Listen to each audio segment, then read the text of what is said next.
GM, pessoal, vamos continuar a descer o rabbit hole no mundo cripto com o Pedro Febrero. Desde as NFTs aos DAOs e como é que isto vai impactar o mundo digital, o mundo real. Fica já com os melhores momentos. Aquelas bitcoins ficam perdidas para sempre porque ninguém consegue acedê-las, né? Isto não é um ganda scam. Pá, tudo que eu recebo em euros eu troco sempre para cripto a qualquer momento do tempo. É indiferente, não.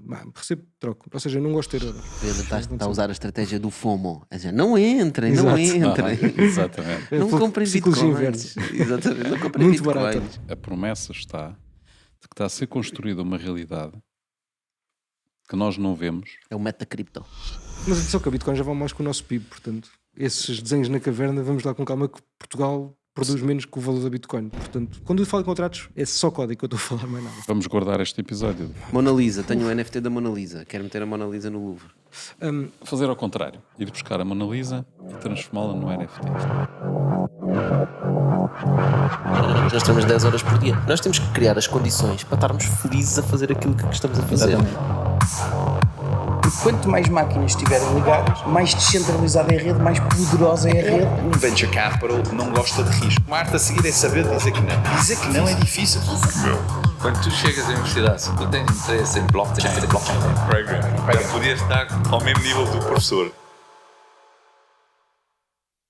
Porque já agora, quando se perde a carteira, não é? A password, o Explica lá, exatamente. login username e password, aquelas bitcoins ficam perdidas para sempre porque ninguém consegue acedê-las, não é? E há muitas assim, não é? Alguém um dia poderá aceder aleatoriamente, ou seja, Se andares a meter palavras ao calhas, não é? sim, mas pode acontecer, não é? A probabilidade é também ela infinitamente baixa, mas é possível Deve haver acontecer. muita gente a tentar. Sim, há serviços que fazem só isso, basicamente.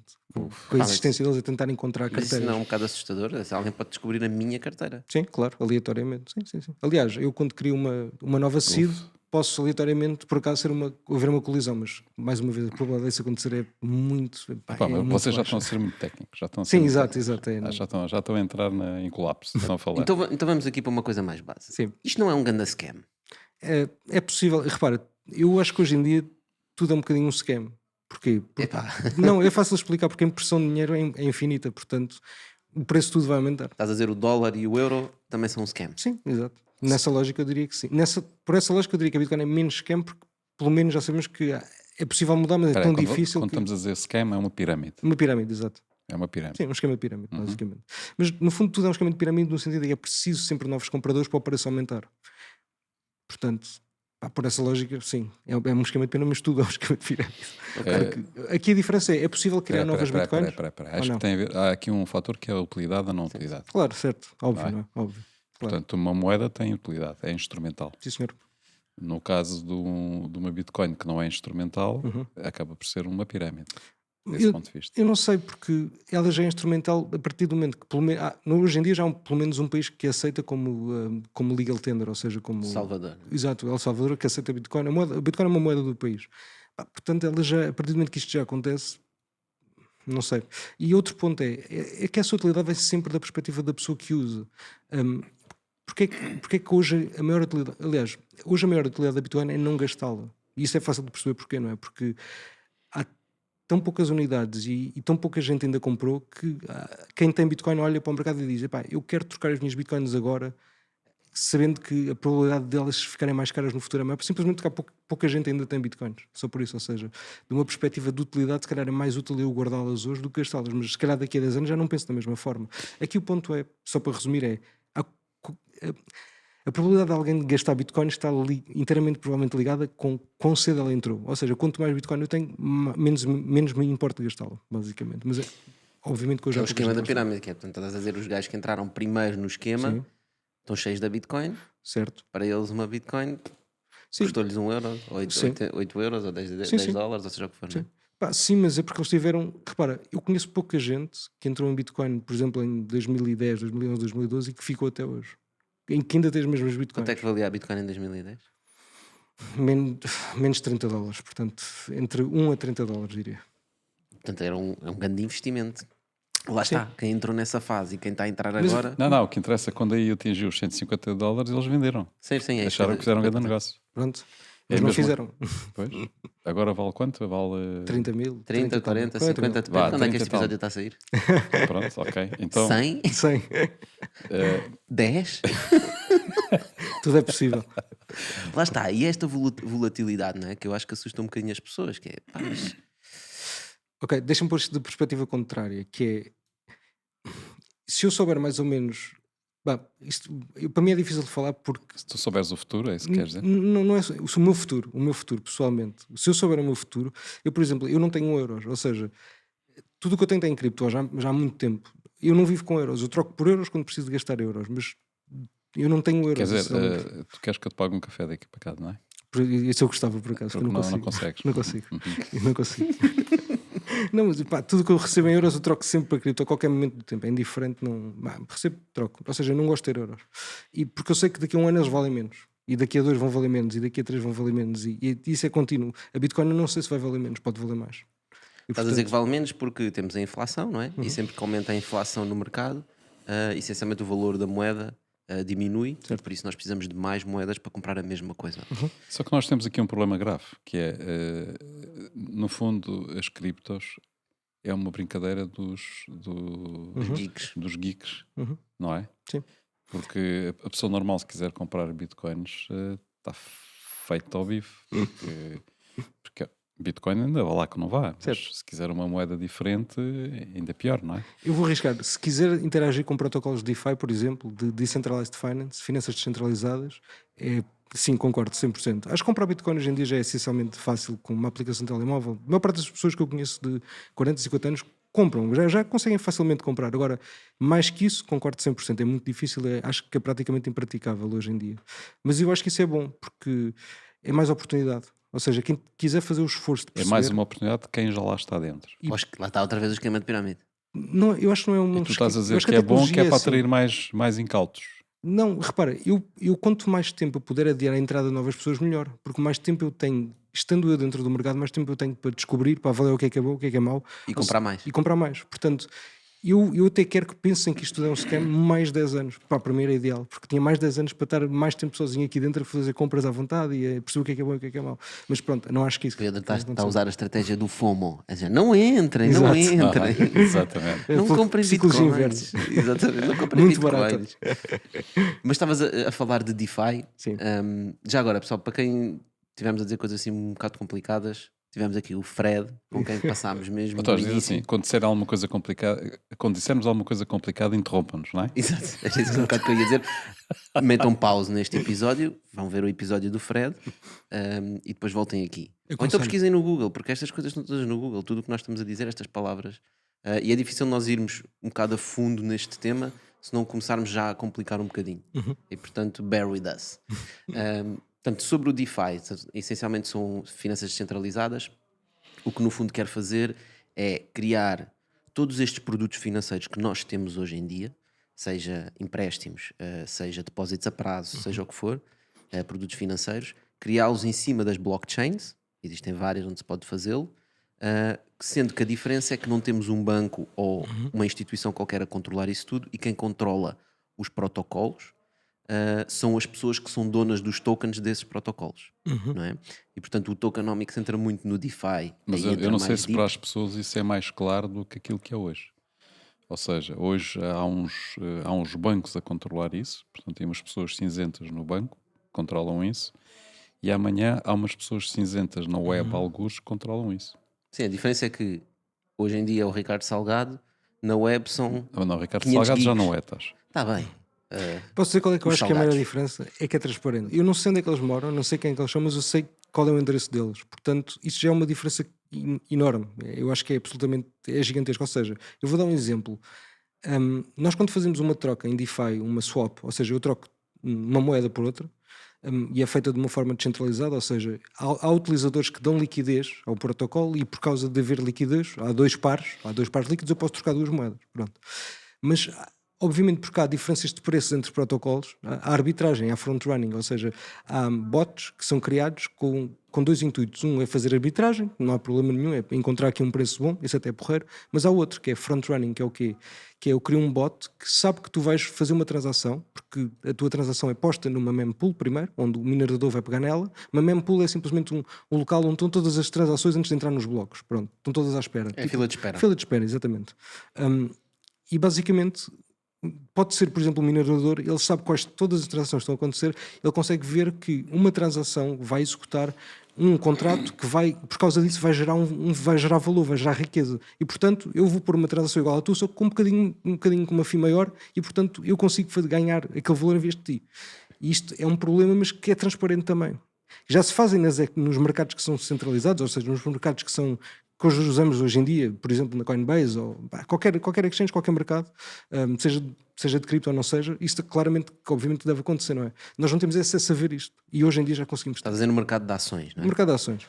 Portanto, no mercado de ações, o que estás a dizer, existem pessoas que estão atentas aos movimentos certo. e conseguem fazer movimentos primeiro que as pessoas Certo. que são os leigos, digamos assim, e eles são os profissionais Certo. que têm acesso à tecnologia de ponta. Certo. Só que nós não conseguimos ver quem é que eles são. E na blockchain e nas criptos conseguimos ver quem é que eles são. Sim. Mas aí há uma grande diferença que eu vejo no mercado de ações versus o cripto. Sim. É que no mercado de ações tu estás a comprar ações de empresas que têm um negócio. Certo. Portanto, eles estão a criar valor no mercado. Certo. No cripto, tu estás simplesmente a comprar tokens. Certo. Mas eles não deixam de ter valor? Ou seja, imagina, se eu olhar hoje para o mercado sei lá, de DeFi, ele vale uns quantos bilhões. Esse valor existe, não é? Ele está lá e as pessoas que têm aquilo podem trocá-lo e é real. Mas é um valor nominal, não é? Que pode ser queimado muito facilmente. Certo, mas o valor das ações, nós temos que fazer uma coisa. Okay, deixa-me fazer uma pergunta contrária. Que O valor das ações também é nominal. É esse o meu ponto. É porque é que elas valem tanto? A Tesla vale tanto porque a empresa produz bens e serviços nesse valor? Riqueza. Não, porque há especulação. Porque há uma promessa de que vai produzir essa riqueza. Pronto, há especulação. Isso, é especulação. Não é uma promessa, mas expectativa. Expectativa. Não é? Pronto. Mas cripto também é um bocado assim, não é? Eu acho que todos os negócios são assim. Agora, podemos dizer que uma empresa real produz um bem, um sofá, por exemplo, um bem real. A cripto não tem esse objetivo, mas eu acho que isso não tem problema porque são negócios separados. Ou seja, acho que o valor que existe num lado não se vai sobrepor ao outro, nem vice-versa, apenas se vai acrescentar valor. Pelo menos é assim que eu vejo um bocadinho esse mercado. Sim, mas no caso da ação da Tesla, independentemente de tudo isso, tu tens económicos, ou seja, a Tesla obviamente está sobrevalorizada face a outras empresas construtoras de automóveis. Mas o que os investidores olham, no seu geral, não quer dizer alguém especificamente, é que provavelmente a Tesla, devido aos avanços de tecnologia que tem e ao pioneirismo que teve no mercado dos veículos elétricos, há de ser uma empresa muito valiosa no futuro. Portanto, logo, é uma aposta que eles estão a fazer nesse crescimento, não é? Mas estão a fazê-lo não porque seja um nome, uma marca, mas porque está associado à produção de veículos elétricos e o papel que vai desempenhar no futuro. No caso das criptos isso não existe, não é? Portanto, ou seja, tu não tens nenhuma correspondência relativamente à produção de riqueza real e relativamente a um valor real que é introduzido na economia, que é introduzido a um bem. A um bem, a um serviço, aquilo que tu quiseres. Mas aqui há uma diferença que é, por ser digital não é real? Não é por ser digital, é porque não tem nenhuma correspondência ao real. Isso é o que me faz confusão, ou seja, o facto de não ser um objeto, ou seja, de uma empresa não produzir um objeto, um carro, não, por exemplo. Vamos lá ver, qualquer bem, qualquer serviço que exista no mercado, ele está ao serviço de algo, ou seja, está ao serviço de uma necessidade, está a satisfazer uma necessidade do ser humano. Certo. Normalmente do ser humano, pode ser de um cão, se for alimentação para cães, mas mesmo aí é satisfazer a necessidade do ser humano porque está a alimentar um animal que o ser humano quer proteger. Portanto, isto é aquilo que chamamos de economia real, não é? O problema que nós temos com a cripto hoje é que ela não tem nenhuma ligação à economia real. Ou seja, ela não está ligada à criação de nenhum bem-estar, de nenhuma riqueza para as pessoas em si. Portanto, é apenas, para já, neste momento, é apenas a promessa de que um dia pode estar. Estás a ver? Ou seja, porque senão estaríamos sempre a falar de um bem que é transacionado e que é puramente especulativo. Tu só consegues imaginar que ele não é especulativo se tu pensares que ele vai ter um papel real. E tu, de facto, tens um conjunto de projetos ao nível da Web3, não é? Que procuram ter uma utilidade.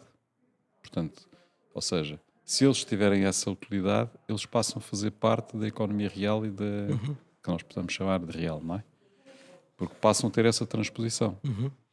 Portanto, a mim parece-me que um dos grandes problemas que existe ao nível da Web3 e da cripto, disso tudo, tem a ver com isso, que é quando é que isso vai acontecer? Como é que isso vai acontecer? como é que as pessoas vão ver que aquela determinada tecnologia, porque estamos a falar de tecnologia, não é? Vai trazer um benefício real para a humanidade, chamemos assim, não é? Uou, para lá esses teus investimentos de cripto e faz um investimento aqui no Bitalk. Subscreve o nosso canal ou deixa-nos uma review no iTunes, seria super importante para nós. Se já fizeste isso, deixa-nos um comentário sobre este episódio. Não, isso é uma ótima pergunta, mas eu acho que essa é uma pergunta que as respostas já é clara. Ou seja, vou dar um exemplo de uma coisa que estamos a falar há bocado de swaps, ou seja, de Uniswap, por exemplo, que é uma bolsa descentralizada. Tem um token. Podemos todos discutir aqui qual é que é a utilidade do token, que é, pá, eu posso votar em alterações àquele protocolo. Pá, alguma pessoa diz assim, isso é estúpido, isso não serve para nada. Pá, mas a verdade é que aquele projeto, aquele token vale bilhões. Ou seja, há um conjunto de pessoas que decidiu que aquilo vale bilhões, porque têm o token, não vendem e querem utilizá-lo para tal, para poder votar em alterações do protocolo. Ou seja, Pode ter um valor psicológico, qualquer que seja a razão, isso é valor real, porque aquele protocolo está efetivamente a solucionar um problema real, que é eu conseguir fazer uma troca sem um intermediário. E para isto existem imensos diferentes. Agora, isto é um problema. Eu posso falar de outros diferentes, mas não é todos, mas uma grande parte dos projetos de cripto, isso é que é, para mim é que é o ponto de crítica, eles resolvem este tipo de problemas. Eles resolvem problemas. Agora, nós podemos não ter a capacidade para perceber que problemas é que eles estão a resolver. Mas se o mercado decide que eles valem bilhões, é certinho que eles estão a resolver algum problema. Com exceções, em toda a regra vai haver exceções. Por exemplo, Dogecoin, resolve algum problema? Pá, se calhar não. Ou então se calhar resolve, porque traz muita gente para cripto. Isso é um problema de marketing. Como é que nós trazemos malta para cripto? Aquilo traz. Pá, bom, não sei se é a melhor maneira ou pior, mas efetivamente trouxe. Pá, o que eu tento ver em cripto é que o problema é que aquilo está a tentar resolver. Pá, bom ou mau, da forma certa ou errada, mas o que eu vejo é que a maior parte deles estão realmente a resolver um problema. Pá, como eu disse, com exceções. Eu acho que o desafio de entender isto tem a ver com estão a resolver problemas, mas numa nova economia. Claro. Ou seja, foi Sim. criada Sim, isto é paralelo. Não é numa nova economia, numa nova realidade. numa nova realidade. Portanto, estava a dizer, não está ligado ao mercado real. Não, porque as criptomoedas estão no seu próprio mercado, estão a criar o seu próprio espaço. E os protocolos que estão a ter utilidade e que estão a ter valorizações nos seus tokens e a dar ganhos às pessoas que estão lá, estão a resolver problemas daquela realidade. Repara, E aquela realidade não liga com esta realidade, Certo, são duas realidades Pronto, separadas. mas essa é a questão, que é, a promessa está de que está a ser construída uma realidade que nós não vemos. É o metacripto. Epá, chama o que tu quiseres. Mas está a ser construída uma realidade que nós não nos apercebemos que ela existe, porque é uma realidade virtual, e que tem uma promessa futura de invadir as nossas vidas. Porque, em bom rigor, essa é a única forma que ela pode ter utilidade. Estás a dizer é que quanto mais pessoas usarem, não é? Claro. Não, vai invadir as nossas vidas, ou seja, mais tarde ou mais cedo, esse mundo que está a ser construído, esse monstro que está a ser construído virtual, vai tomar conta das nossas vidas. Certo. Vai tomar conta de processos com que nós lidamos hoje habitualmente de outra maneira, sem os utilizar, e que no fundo vai passar a influenciar, a editar muitos protocolos e muitas formas como nós interagimos entre nós, como nós interagimos na sociedade, como nós resolvemos os nossos problemas, etc. Portanto, essa é a promessa que existe por trás desse valor. Porque se não houvesse essa promessa, esse valor não existiria. Claro, sem dúvida. E as pessoas que estão a trabalhar nessa indústria estão a pensar nesse objetivo. As pessoas que estão a trabalhar e que estão a investir nessa indústria, essas valorizações malucas que estão em cima da mesa, têm a ver precisamente com a expectativa de ganhos futuros com a adoção dessas tecnologias na vida real. Certo. Mas repara, nas empresas tradicionais, É igual. as startups, Exatamente. é exatamente a mesma coisa. É igual. Os investidores que entram no início, né? Claro. Os primeiros investidores do Facebook ganharam uma pipa de massa. Claro. E bem, porque eles arriscaram muito mais, não é? Eles arriscaram mais do que o gajo que entrou quando aquilo valoriza 100 vezes, porque está a comprar a um preço. Agora, tu tens maior, aqui o mas fator quanto mais gente a da comprar. especulação, que é como são muitos os caminhos que vão dar a Roma, não é? Sim. Como há muitas formas daquilo ser resolvido e as aplicações são absolutamente infinitas daquilo que possa ser depois ser feito na vida real, não é? Existe uma especulação brutal sobre o que é que vai ser útil, Qual é que vai ganhar? qual é que vai ganhar. Portanto, nós sabemos que 90% daquilo vai para o lixo. Portanto, eu não sei qual é a percentagem. Eu de antes eu pensava mais assim, pensava que era 90% vai embora, mas cada vez mais acho que Pedro, não. mas eu acho que estás a avaliar demasiado cedo. Talvez, Ou seja, esses talvez. 90% ainda vão cair. Pode ser. Não é? Ser. Porque, tal como nas Os, startups, os teus 3 anos não são nada neste mundo. Sim. Não é? Então, 3 claro, anos, claro. 3 anos em cripto é 12 anos na vida real. Exatamente. Ainda estamos a desenhar desenhos na caverna. Estamos Certo. a fazer esboços na caverna dos mamutos. Mas atenção que a Bitcoin já vai mais que o nosso PIB, portanto, esses desenhos na caverna, vamos lá com calma que Portugal produz menos que o valor da Bitcoin, portanto... Está bem, mas Portugal Calma. tem... O nosso PIB também é que é muito pequenino. Não é o Bitcoin. Estou só a dar um exemplo, Tu disseste, a Bitcoin já vale mais que o nosso PIB. Sim. Não é? E um gajo na Alemanha iria dizer, a Bitcoin vale pouco mais que o PIB de Portugal, pá. Se calhar. Isso é uma questão de perspectiva. É não uma é? questão de perspectiva, Exatamente. sim, se calhar. Portanto, não vamos por aí porque de facto ainda Mas é pouco. eu acho que é importante. Mas isso é bom. É Ou importante, seja, as isso é pessoas, ótimo. desculpa, é importante as pessoas perceberem as lógicas novas que isto traz. Eu queria dar só um exemplo concreto para nós discutirmos um exemplo prático. Que é, imaginemos que amanhã aparece um novo protocolo no mundo de cripto, que o que quer fazer é uma rede social. Eu vou buscar a rede social de propósito, que é uma coisa que toda a gente percebe como é que funciona. É um caso no Facebook, vai criar um Facebook, ou um TikTok, ou um Instagram, seja o que for. E a diferença de esta nova forma de pensar no mundo cripto para o mundo tradicional que nós temos hoje é que não vai ser o Zuckerberg a decidir o que é que o Facebook faz, mas vão ser, essa nova rede social faz, o cripto Facebook.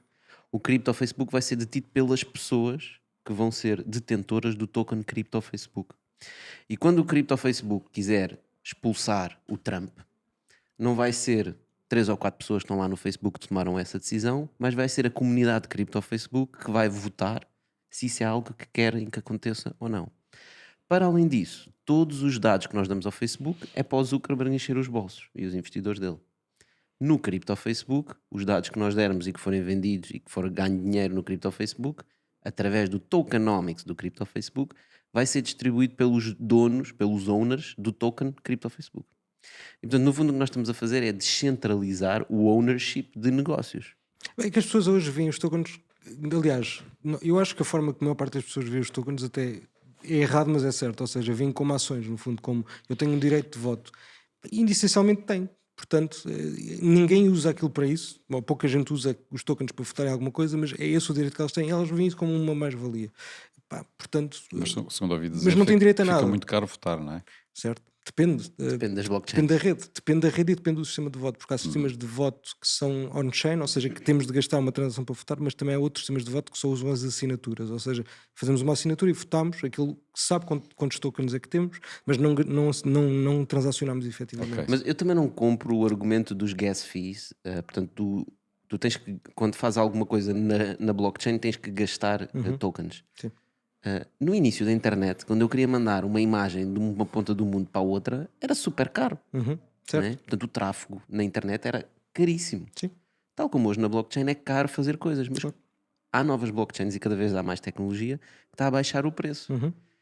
E o que nós temos que ter atenção é que esta tecnologia está no início. Claro. E, portanto, é normal que muita coisa não funcione bem, não esteja mal, mas nós temos que olhar para esta base que eu estava a falar. E eu pergunto, qual é que é o mal de nós termos empresas descentralizadas em que os donos dessa empresa são os utilizadores desses produtos? Portanto, quando eu utilizo o cripto Facebook, eu ganho. Neste momento eu não ganho nada. Quer dizer, ganho acesso a uma ferramenta grátis. Mas os shareholders, grátis entre aspas, né? Mas os shareholders do Facebook estão a acumular capital com o facto de terem os meus dados. Se eu puder também receber disso, isso não é positivo? E se calhar isso é a única forma de combater a centralização da economia em poucas empresas. Portanto, os monopólios económicos. Sim, porque o que nós temos, por exemplo, aqui, foste buscar o exemplo do Facebook. E se nós analisarmos A REN.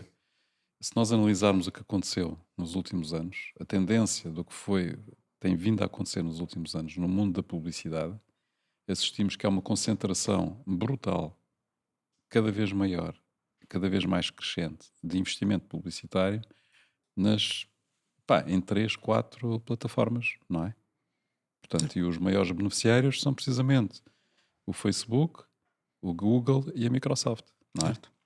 Portanto, tendencialmente, esses estão a monopolizar o investimento publicitário do mundo. Portanto, é um setor onde nós estamos a ver claramente uma concentração desmedida de recursos e uma absorção desmedida de recursos apenas com 3 ou 4 players, não é? E dizes 3 ou 4 no mercado da publicidade digital, já estás a ser muito simpático, não Vou é? ser simpático, portanto, mas é o que é. E provavelmente vai acontecer isso em outras áreas económicas, em outras indústrias, em que haverá uma centralização, uma concentração cada vez maior em poucos players daquilo que é a riqueza mundial. Pá, desse ponto de vista, se calhar o Web3, portanto o blockchain e tudo aquilo que proporciona esse nível, pode ser uma forma de evitar que isso aconteça. E dispara a concorrência, porque repara, eu vou dar um exemplo pá, que eu acho que é excelente, que é a OpenSea. A OpenSea é um mercado para comprarmos e vendermos NFTs, ou seja, tokens não fungíveis. Hoje tradicionalmente são imagens e coisas do género. JPEGs. JPEGs, tipo arte que é um JPEG. Bullshit. Exato, bullshit. Mas pronto, mas o mercado existe e pá, e bilhões, etc., transacionados lá diariamente. Houve uma comunidade que decidiu que não era justo a OpenSea, porque eles são uma empresa, ponto. Portanto, não era justo a OpenSea ficar com as FIIs que está a acumular da riqueza gerada pelas transações. E, portanto, criaram um mercado Porque eles têm paralelo. uma comissão, não é? Exatamente. Atenção, só porque o OpenSea, apesar de estar no mundo cripto, não é descentralizado. É detido Não é uma empresa. é uma empresa. Sim, e não há mal, existem imensos serviços no mundo cripto, são empresas. Coinbase, Sim. Kraken, Sim. etc. Prestam serviços, são uma empresa, pronto. Cobram as suas comissões, não tem problema nenhum. O que é que fizeram? Copiaram a OpenSea, essencialmente, só que onde as FIIs são distribuídas pelos token holders. Criaram um token e deram esse token a Fizeram quem... um airdrop. Fizeram um airdrop a quem tinha, ou seja, ofereceram tokens a quem tinha transacionado X valor no OpenSea, e basicamente quem fizesse stake, ou seja, eu vou pôr os meus tokens num produto, num depósito bancário que vou ganhar a inflação. depósito. Exato, num depósito bancário que vou ganhar a inflação daqueles tokens. E para além disso, as FIIs são distribuídas, ou seja, o que é transacionado naquele marketplace, o que é cobrado em FII, é distribuído por todos os que têm tokens. E é brilhante porque está a ter um crescimento O exponencial. LuxRare, né? O LuxRare. Isto foi bootstrap em um mês. Ou seja, claramente cripto vai disparar a concorrência, que é tu tens um produto, é incrível, as pessoas usam, eu acho que tens aí de uma ou duas falhas, eu faço bootstrap. Se eu tiver uma comunidade, eu consigo fazer bootstrap a um projeto em poucas semanas e concorrer com o teu. Ponto. Isto não existe hoje.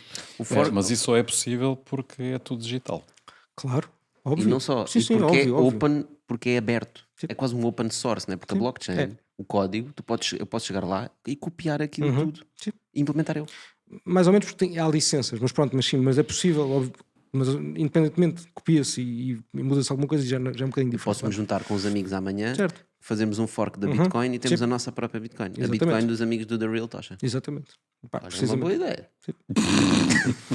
Sim, mas e o LuxRare é um exemplo incrível de como este mercado vai começar a funcionar daqui a uns anos, que é tipo, por maior que seja a tua empresa, o teu projeto, há uns gajos quaisquer que alavancam uma comunidade que é de malta teimosa e de um mês, 2, 3, 4, já está a competir contigo. Isso é incrível. Portanto, o que estás a dizer é incrível. o OpenSea, que é este marketplace que vendia NFTs, basicamente dominava o mercado. E ainda Sim, domina. Sim, ainda domina. E o que alguém fez foi juntar-se e disseram: não, aquela FII que eles cobram e que metem no banco, na conta bancária deles, 3%. vamos dar a todas as pessoas que forem donas desta nova plataforma. Yep. E portanto É uma eles é que ideia agora simples, estão a não é? receber. É uma coisa E quem é que simples. trabalha? Pessoas que sabem fazer coisas. Brutal. Mas isto é um novo paradigma, que é, não existe, as posições são ganhas, ou seja, não existe, pode existir alguém a dar posições, mas normalmente existe uma comunidade e as pessoas, eu chego lá e começo a fazer alguma coisa, as pessoas gostam, criam sobre o meu trabalho e então fico com aquela responsabilidade. É diferente, mas funciona. O que tu estás a dizer é, e agora vamos entrar nas DAOs, nas Decentralized Mas isso, Autonomous... mas isso não acontece porque são geeks? Não acontece porque... Não, são todos geeks. Não, isso é tudo geek, certo? Mas acontece porque o valor económico está no token e nós recebemos naquele token e a comunidade acha que aquilo tem valor, portanto o que é que contribui para aquilo? Eu vou ganhar naquele token, não sei, é um bocadinho esta como é que se diz? Há uma relação económica diferente. Essa relação, exatamente. É que repara, o alinhamento de incentivos nisto está Simbiótico. completamente trocado. Vamos pôr um exemplo. Eu quero desenvolver um software. Uhum. O que é que eu vou fazer? Eu vou agarrar em capital, vou contratar developers, vou-lhes pagar, dar-lhes um salário e eles vão desenvolver com o seu trabalho. Né? O que acontece nestes casos das DAOs é, nós temos uma ideia... Das DAOs? as Decentralized Autonomous Organization, estas organizações que o Pedro está a falar, as pessoas juntam-se e dizem assim, nós temos uma ideia, queremos fazer este produto, é o mesmo exemplo que eu estava a dar há pouco. Para fazer este produto, nós temos que executar isto. E fazem uma data de tasks, uma to-do list. E dizem, se alguém nos ajudar a fazer esta task, Recebe X. nós vamos lhe dar tokens do nosso projeto. Não é euros. Nós não estamos a pagar um salário. Estes tokens, neste momento, se calhar não valem São nada. unidades de participação. Exatamente. É quase como dar equity da empresa. Isto não vale nada agora. Mas se este projeto tiver sucesso, isto vai valer alguma coisa. Se nós estamos a alinhar os incentivos a dizer ou tu executas bem as tarefas e estas tarefas da nossa organização são bem executadas e este projeto tem futuro e vai ganhar tração, ou então isto tudo não vale nada e todo o nosso trabalho é para nada. E portanto, este desafio de organizar, e aí é que começa a entrar num desafio diferente, que é o desafio destas organizações digitais, que é como é que nós organizamos o trabalho, quem é que é a pessoa que está a distribuir as tarefas, quem é que verifica que as tarefas são bem feitas, como é que nós compensamos, quantos tokens é que esta pessoa tem direito, qual é a equity que lhe dou, etc, etc.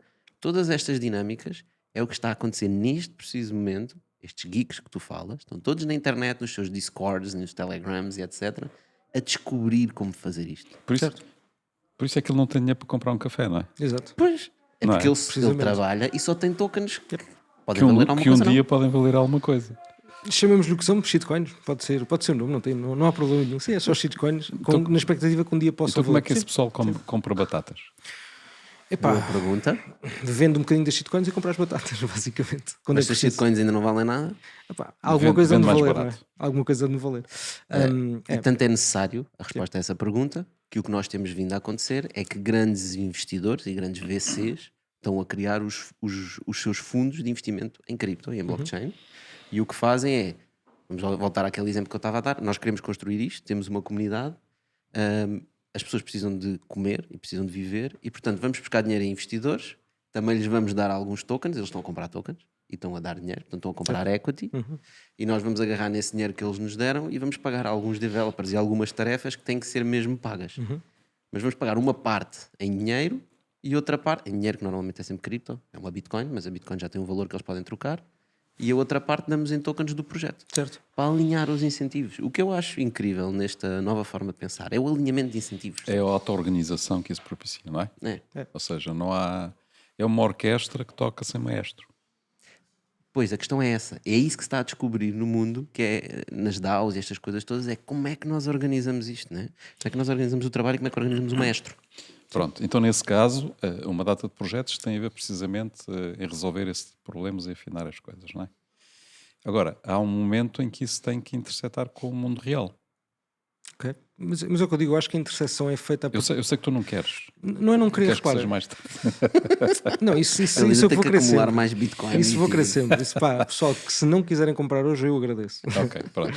Mas eu faço-te um desafio. Sim, força. Imagina os anos 90, que eram os primórdios da massificação da internet, não é? Sim. Portanto, nós tivemos depois uma bolha, não é? Tivemos uma bolha da internet que tinha sobretudo a ver com os conteúdos e com os novos projetos que existiam, etc, etc. Que depois rebentou em 2000, não é? Nessa altura, ou seja, que paralelos é que nós podemos fazer dessa altura com o mundo de hoje nas criptos? Epá, é uma ótima pergunta, acho que se fazem vários, ou seja, a história da bolha da internet, eu já ouvi isso, sei lá, em 2014 mais ou menos, quando aquilo caiu tudo, em 2017, e agora, talvez, agora não tanto porque já não houve assim houve um aumento grande, mas não houve tipo aquele pique e queda como em 2017, 18, basicamente, dos 20 mil caiu, começou a cair pico para os 10 mil. Eu acho agora caiu dos 60 mil para os 30 mas foi mil. num espaço de tempo muito grande, basicamente. O que é isso que eu quero dizer? É o tempo, a duração. Porque 2001 também foi um bocadinho mais, a queda foi mais abrupta. Eu acho que isso vai acontecer outra vez, ou seja, acho que isto vai ter outro aumento exponencial e vai ter uma queda abrupta e isto vai ser vai ser consecutivo, ou seja, depois de 2001, se nós olharmos para o gráfico do SP500, pronto, até 2002, realmente vemos uma queda. Mas se olharmos de 2002 até hoje, vemos um disparo gigantesco. Está a falar da internet. Sim, do SP500, pronto, das empresas que hoje são Empresas dominadas... tecnológicas que estão na bolsa. Hoje o SP500 não é só tecnológico, Sim, é mas hoje são as tecnológicas que dominam. Em 2001 não eram. Esta é a diferença, não é? Quem comprou em 2001 e no topo e nunca vendeu, hoje está melhor ou pior do que 2001. Está melhor. Dos que sobreviveram. Sim, Dos que morreram. eu está comprei pior. e Depende de nunca onde é que vendi. apostaste, né? Exatamente. Pronto, não, Essa vamos que é a assumir, questão. vamos assumir que eu comprei. Comprei Epá, se compraste a Amazon, se faz. Não, Nem isso, compraste comprei o SP. Comprei o igual a- SP. Ok, Comprei o compraste SP. Pronto, eu comprei o Index. Eu comprei o Index em 2001. Pronto, no topo. No topo, quando aquilo estava. Mas fui, tu nunca consegues comprar o index. pá, sim, Não, é certo. com uma ETF. Um ETF, sim, compro um ETF, uma representação daquele index. Pronto, só para não estar a dizer empresas específicas daquele index. Comprei a média do index. Pronto. Um ETF. Compraste um bocadinho em todas. Exatamente, um bocadinho em todas. Pronto. Se eu comprei no topo dos topos dos topos em 2001, pá, Antes do crash. antes do crash, pá, realmente uma porcentagem muito grande dessas empresas desapareceu. Se calhar 90%, 95%, não sei qual é, uma porcentagem grande. Mas pá, se eu tivesse 10 ações da Amazon na altura, ou várias ações das empresas da Microsoft, das empresas que existiam na altura, hoje valem, pá, exponencialmente mais, talvez 50, 100 vezes mais. Pá, portanto, se eu mantive, pá, estou bem hoje. E eu acho que vai ser igual em cripto, ou seja, vai haver esses booms and busts, vai haver esses ciclos de crescimento e quedas abruptas, é certo, pá, subscrevo e concordo 100%. Agora, mesmo quem comprou em 2017 a 20 mil, hoje está bem. Quem comprou antes de 2017 foi o topo que tinha sido 1000 e depois caiu, ou seja, quem comprou a 1000 em 2014, depois aquilo caiu, em 2017 já valia 20 mil, ou seja, pá, eu acho que isto vai ser esse ciclo, ou seja, é verdade que a maior parte das pessoas não conseguem fazer isso, que é comprar uma coisa e ficar 5 anos sem fazer nada. Que é a única coisa que é preciso para. A única coisa que é preciso para ficar rico em cripto é comprar uma coisa e não fazer nada, que é o mais difícil de fazer, que poucas pessoas fazem. Por isso é que eu tenho a abordagem contrária, que é eu prefiro comprar coisas e não mexer nelas nunca, porque eu nunca sei o que é que vai ser o token que toda a gente adora daqui a 5 anos. Portanto, é que eu nunca Então vendo compras nada. todos. Compro todos e nunca vendo nada. Exato. É a melhor Mas estratégia. mas tu já estás a assumir que a cripto vai estar aqui daqui a 10 anos. Claro, óbvio. E temos pessoas, várias pessoas na nossa sociedade que não acreditam nisso. Certo. E tu tens um exemplo muito interessante que é algumas empresas grandes. Tenho exemplos, por exemplo, o Discord, quando falou que fazia uma integração com o MetaMask, Sim, foi que é incrível. uma wallet de cripto. O Kickstarter também falou em blockchain e que ia fazer um protocolo. E todas essas empresas grandes tiveram um backlash Incrível. brutal nas Adorei. redes sociais. Foi E espetacular. Pá, foi incrível. Mas todas as pessoas vieram dizer: esqueçam, isso é uma merda. Se vocês vão entrar nesse caminho, eu vou já Adorei. vender tudo, não quero saber nada disto. Isto é um E scam. todos recuaram. Acho que o Kickstarter não recuou. Não. O Discord disse que era só uma brincadeira. Exato, exato, Tentou-se exato. tipo de marcar. Exato. Já houve algumas empresas de gaming também que falaram: nós nunca nos vamos meter nisso. Não sei se Sim. foi Xbox ou algum desse género. Certo. Portanto, a Acho que foi aceitação, Xbox. a aceitação do mercado ainda é muito baixa. Isso é ótimo. O desafio que eu ofereço às empresas é porque é que fizeram isso? Ou seja, porque é que elas foram perguntar? Porque a resposta normalmente das pessoas é errada. Ou seja, nós não vamos perguntar aos consumidores o que é que eles querem, nós damos-lhes o que é que eles querem. E isto é igual. Eu acho que não há diferença nenhuma. Ou seja, não Eles vais... também não perguntaram, eles só disseram. Eles Deram uma mandaram- ideia. O Discord mandou uma imagem em Exato, que tinha o exatamente, MetaMask. exatamente, E as pessoas exatamente. passaram-se. Passaram-se a cabeça. Epá, eu teria feito a integração e pronto, e já existia, não é? Mas eu percebo essa estratégia, não é? Tentar avaliar, pôr as mãozinhas no fogo devagarinho. Eu acho que esse backlash faz parte, como em tudo. E eu até fiquei satisfeito de ver, sinceramente, porque acho piada, numa perspectiva de pessoal de divertimento, mas acho que faz parte. Acho que faz parte de haver essa resistência sempre. Isso não te coloca como um maximalista? Talvez, não sei, de quê? De cripto? Maximalista de cripto, talvez. Há muito maximalistas de Bitcoin, né? Mas seria de cripto assim? Não, isso eu sou de certeza, porque eu acho que cripto daqui a 10 anos vai valer 100 vezes mais do que vale hoje. Pá. E isso eu ponho as minhas mãos no fogo facilmente. Nesse sentido, sou maximalista certamente de cripto. Vamos guardar este episódio daqui. Sim, sim. Força. Vamos gravar um em Ethereum, vai ficar na Sim, blockchain para exatamente. depois voltar daqui a uns anos. Vamos fazer um NFT com esta afirmação. Exatamente. Podemos fazer um NFT deste episódio. A verdade é que YouTube, Certo. Facebook, já ouvi conversas do Google também, andam todos a falar NFTs, blockchain, etc, etc. Quando as pessoas ouvem falar disto, dizem assim, o quê? O Google também se quer meter em JPEGs? Certo. Para que servem as NFTs? É para andar a brincar às imagens? Hoje, em grande parte e ainda bem, porque eu acho que é importante também nós vivermos esse momento, que é o momento de... É um momento de loucura, mas é um momento de loucura que tem lógica, apesar das pessoas não perceberem. Ou seja, hoje há essa loucura com essas imagens, porquê? Porque há um número muito limite. Ou seja, há vários projetos que fazem isso, mas aqueles que são aceitos na comunidade como os bons projetos, Bored Apes, por exemplo, Os macacos, isso que são os macacos, exatamente, os CryptoPunks. CryptoPunks, por exemplo, pá, tem uma comunidade. Toda a gente vê valor neles, ou seja, eles valem muito dinheiro. Pronto, e há um número limite, não são criados mais. Pronto, isso é a lógica das toda a das gente, os moedas. criptomalucos. Os criptomalucos, quando eu digo toda a gente, é dentro do espaço. Toda a gente dentro do espaço. Porquê é que eles são isso? Isso é que é o ponto incrível que eu acho da tecnologia, porque aquilo permite fazer coisas incríveis. O NFT, eu deixo-me. Ou seja, tu achas que as pessoas têm uma grande necessidade de ter coisas exclusivas. Sim, claro. Óbvio. E o Quanto NFT mais dinheiro tenho, mais exclusividade eu quero. Isso Exatamente. é óbvio, não é? Portanto, Isso o é NFT permite isso. Sim, o NFT permite isso, certo. Isso é o ponto mais básico, sim, mas é isso mesmo. Ótimo, foi super bem explicado.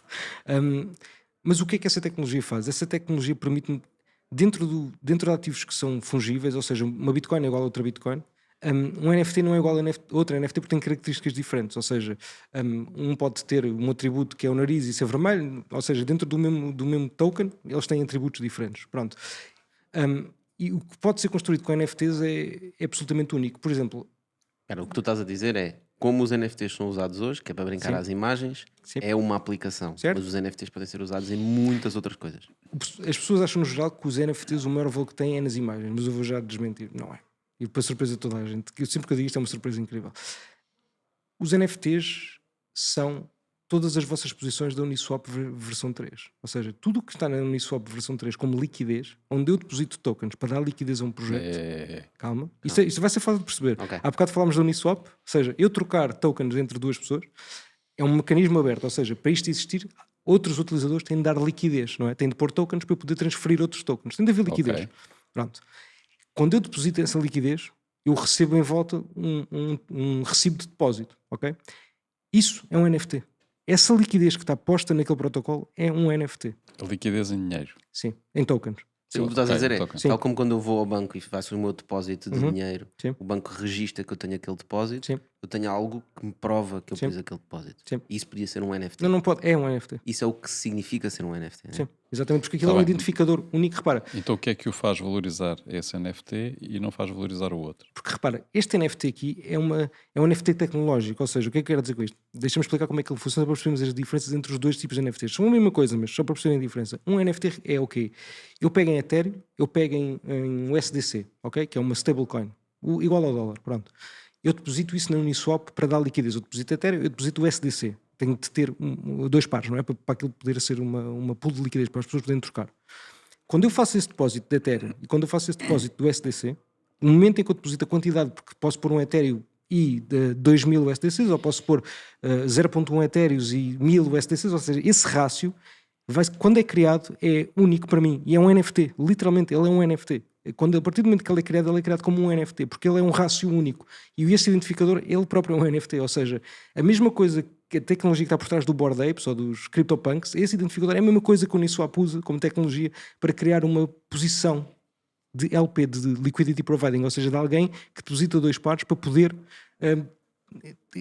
para poder dar a possibilidade a alguém poder fazer trocas. Mas E são isso dois NFTs diferentes, são coisas diferentes. são né? coisas completamente diferentes, mas a tecnologia é a mesma. Isso é que temos de perceber. Essa parte foi muito técnica, Certo. só perceber. Ok. Portanto, o registro predial, Certo. quando eu vou fazer um registro predial à Câmara e me dão um papel, isso é um NFT. Exatamente. Né? Portanto, quando eu vou tirar o cartão de cidadão e tenho o número de cartão de cidadão, isso é um NFT. Exatamente. Todos os identificadores únicos de qualquer coisa que se faz em cripto são NFT.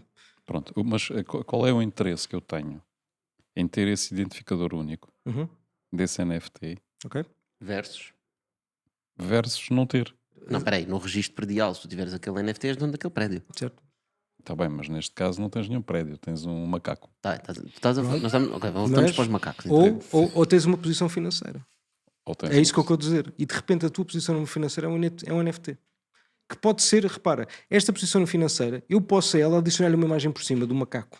E agora está no OpenSea com o macaco, mas ela também te permite ir buscar uma posição financeira de um protocolo. E isto é um NFT.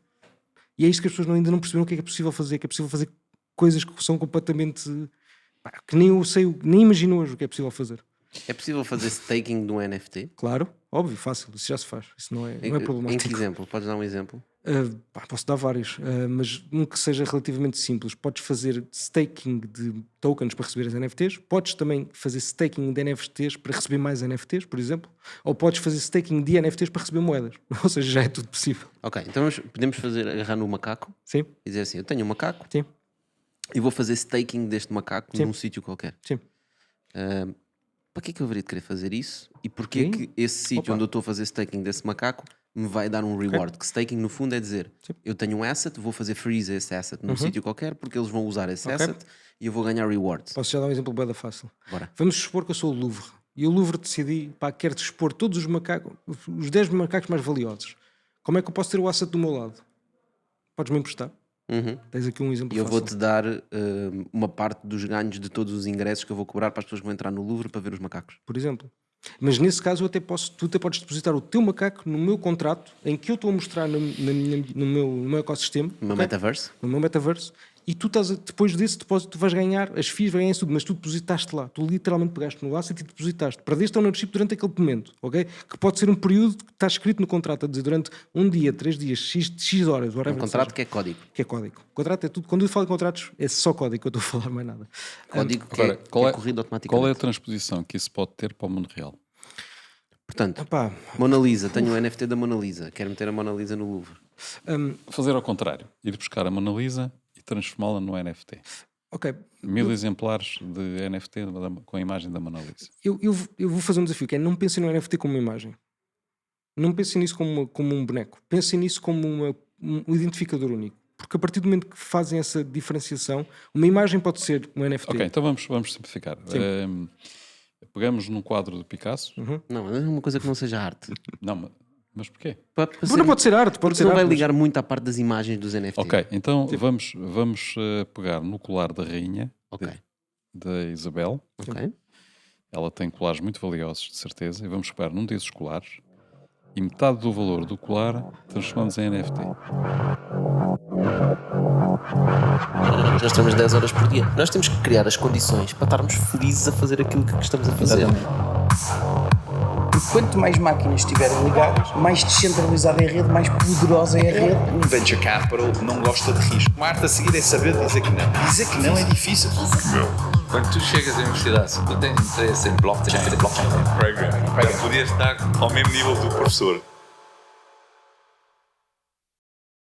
Tudo o que mistura o mundo real com o mundo digital, tipo, eu estou fora. Normalmente, já me apresentam muitos projetos disso, eu digo sempre, estou fora, não me interessa. Isso é quase a versão de uma religião, não é? E eu não sou mais nem menos que o mercado. Eu aceito o que o mercado diz. Isso é como o Jamie Dimon ir para a televisão dizer que a Bitcoin é um scam e ele está a comprar naquele dia Bitcoin. Isso também não é correto, mas eles fazem na mesma e, portanto, é o que é.